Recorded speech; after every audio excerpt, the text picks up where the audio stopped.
বন্ধুরা, আজকে এই আলু, পেঁয়াজ কলি, চিংড়ি মাছ আর একটু পেঁয়াজ কেটে দিয়েছি। এইটা চিংড়ি মাছ দিয়ে আলু পেঁয়াজ কলি ভাজা করব। কড়াইতে ফোড়ন দিয়েছি শুকনো লঙ্কা, কালো জিরা, কাঁচা লঙ্কা। চিংড়ি মাছগুলো ছেড়ে দিলাম। চিংড়ি মাছ দেবো,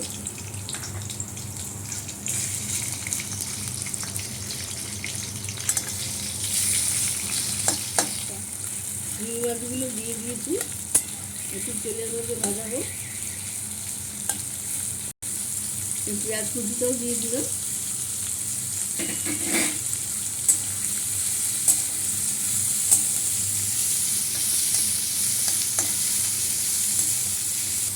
বন্ধুরা, আমার চিংড়ি মাছ আর পেঁয়াজ কুচি ভাজা হয়ে গেছে।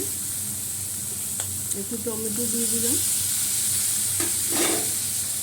একটু আলুটাও দিয়ে দিলাম।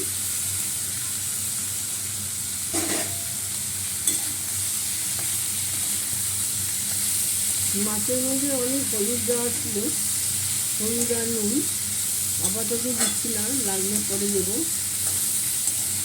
এখন এটা ভালো করে ভাজাবো, আলুটা নরম হবে, তাতে পেঁয়াজ কলিগুলো দিয়ে দেবো।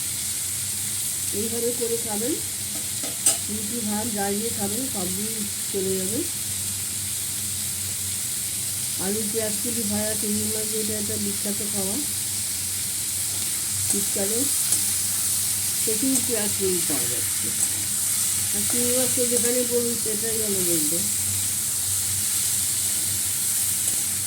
এইভাবে একটা তরকারি করে খাবেন, রুটি দিয়ে রাত্রে খুব ভালো খাবেন।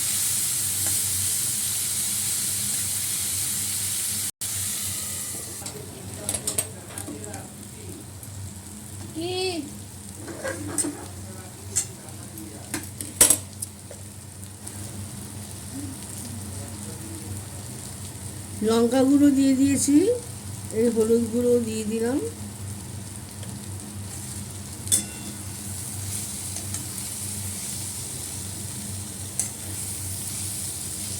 আমার এই ভাজা ভাজা হয়ে গেছে প্রায়।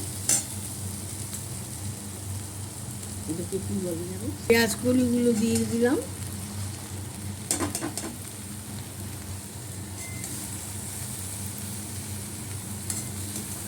পেঁয়াজ কলি দিয়ে চিংড়ি মাছ ভাজা খেতে খুব ভালো লাগে বন্ধুরা।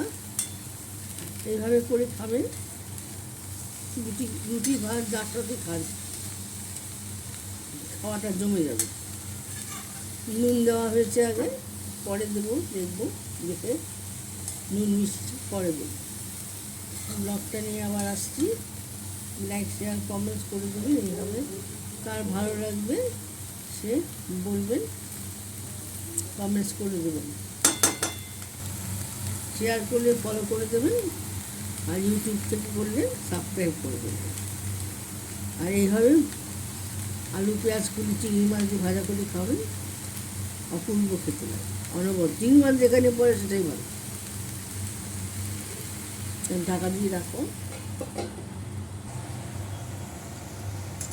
চিংড়ি মাছ দিয়ে আলু পেঁয়াজ কলি ভাজা আমার হয়ে গেছে। বন্ধুরা, এইভাবে করবেন, খেতে খুব ভালো লাগে। এটা দিয়ে রুটি খেতে তো খুবই ভালো। ব্লগটা আমি এখানে শেষ করলাম। নমস্কার। আপনারাও এইভাবে ভেজে খাবেন, আর ফেসবুক থেকে দেখলে ফলো করবেন, ইউটিউব থেকে দেখলে সাবস্ক্রাইব করবেন। নমস্কার।